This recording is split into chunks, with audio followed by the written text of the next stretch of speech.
Hey everyone, it's Dr. Rick, and it's now almost August. September is when school starts again, and then the season also changes.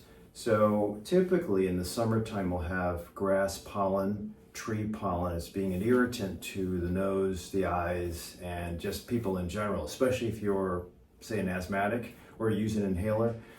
A lot of things can trigger an asthma attack, like allergies of the season, certain foods, exercise, smoke, or irritant exposure.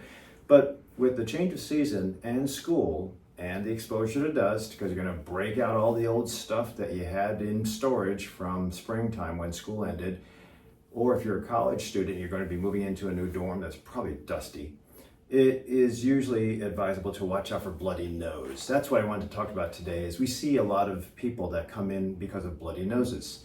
It's either allergies of the season are really bad, and this year, I'll just mention, it's different than usual. There's flooding everywhere. There's a lot of rain that's still continuing, even in the heat of July, August.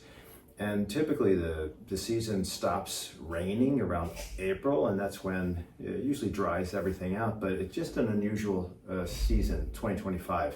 In fact, Texas flood just occurred, which is really unusual. Anyway, the idea now is to prepare for stuffy noses, itchy eyes, and bloody nose. But in the case of bloody nose, where it doesn't stop and you do everything you can at home, I wanted to give you an idea of what we do here in the immediate care center.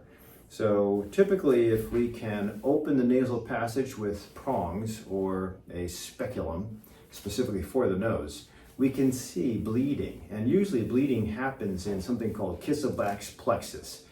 It's right in the septum in the middle, and it's on both sides. So there's a profuse amount of blood vessels in that area, a venous area or patch, that will really get eroded when you have stuffy noses, when you have dust mite or dust allergies at night, and then you put your head on your pillow, you haven't washed, and you have dust transferred from hair to pillow, and then pillow to nose. It usually yields stuffy nose and or one-sided stuffiness and or snoring at night.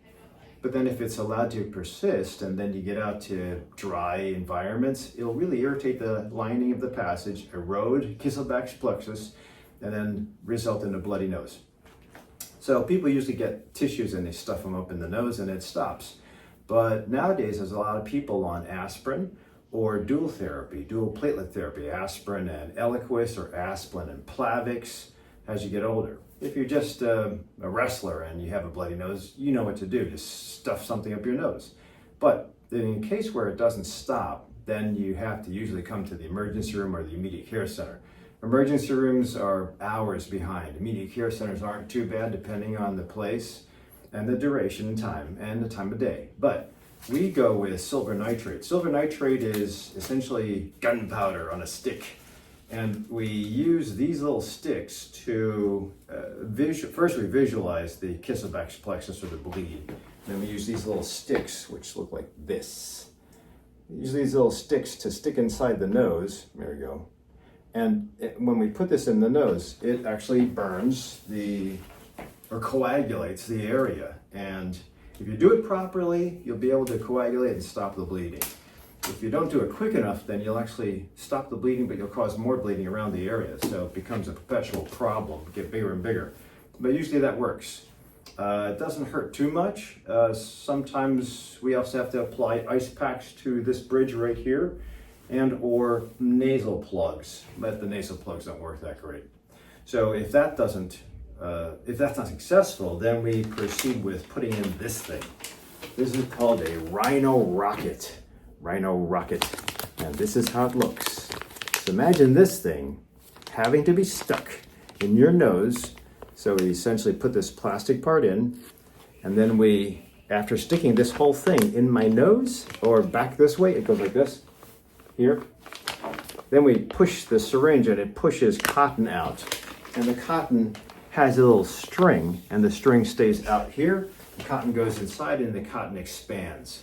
It does work well, but we have to if you have a nose passage that's open, but a lot of people have stuffy noses and swollen passages, and that thing won't fit through. It's not that thick, but in the case where it's a little swollen, then we can consider using this thing. This is a rapid rhino.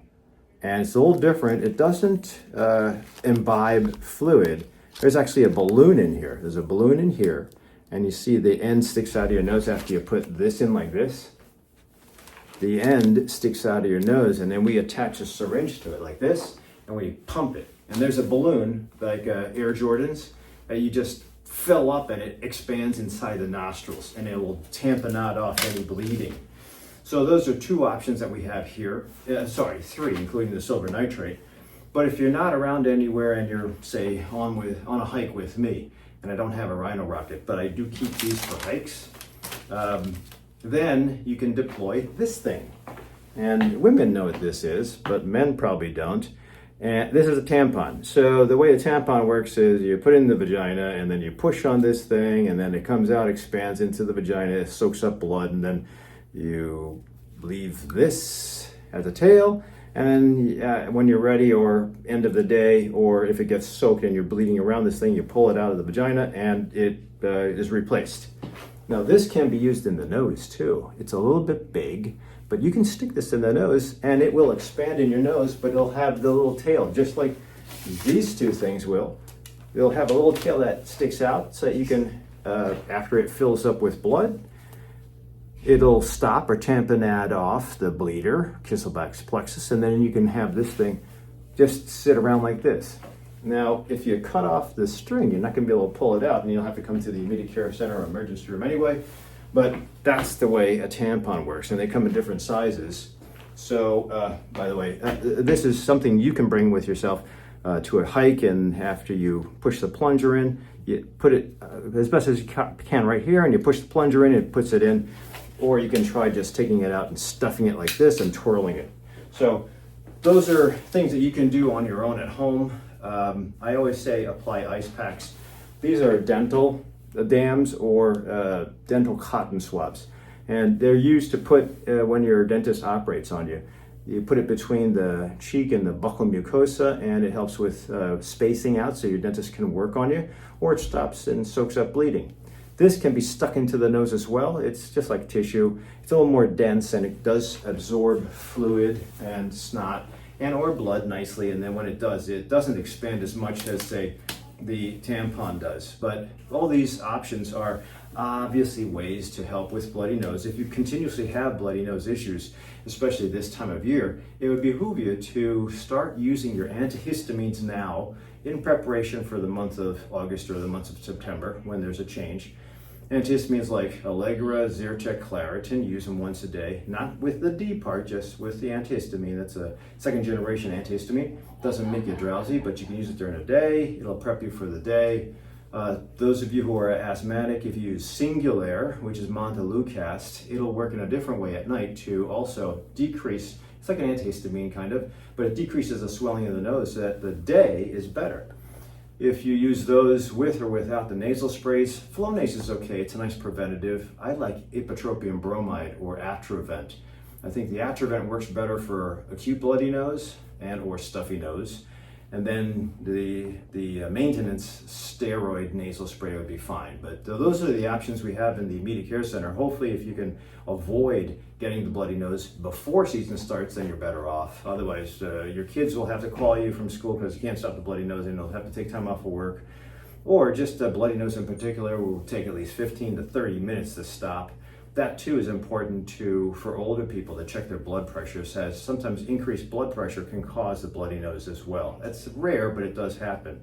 That becomes a hypertensive emergency that we have to take care of.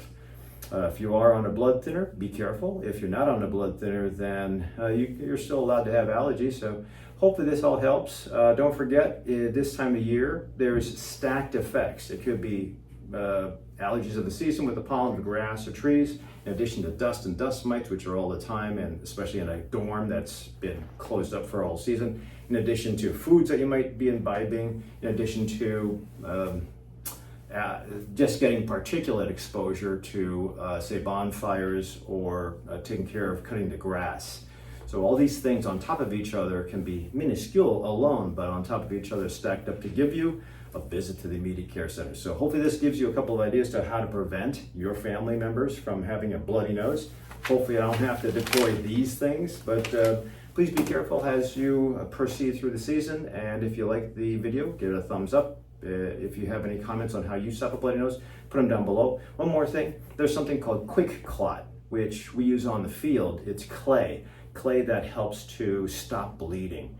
If you put that into a wound, I'll do another video on a wound, but if you put that into a wound, it stops the bleeding. Do never put that in your nose. That's dangerous and it can cause problems with the clay acting as a particulate matter. So hopefully this gives you a hand. If you have anybody that has bloody nose issues, send this to them. Otherwise, consider subscribing to the YouTube channel. I'll see you at the next video.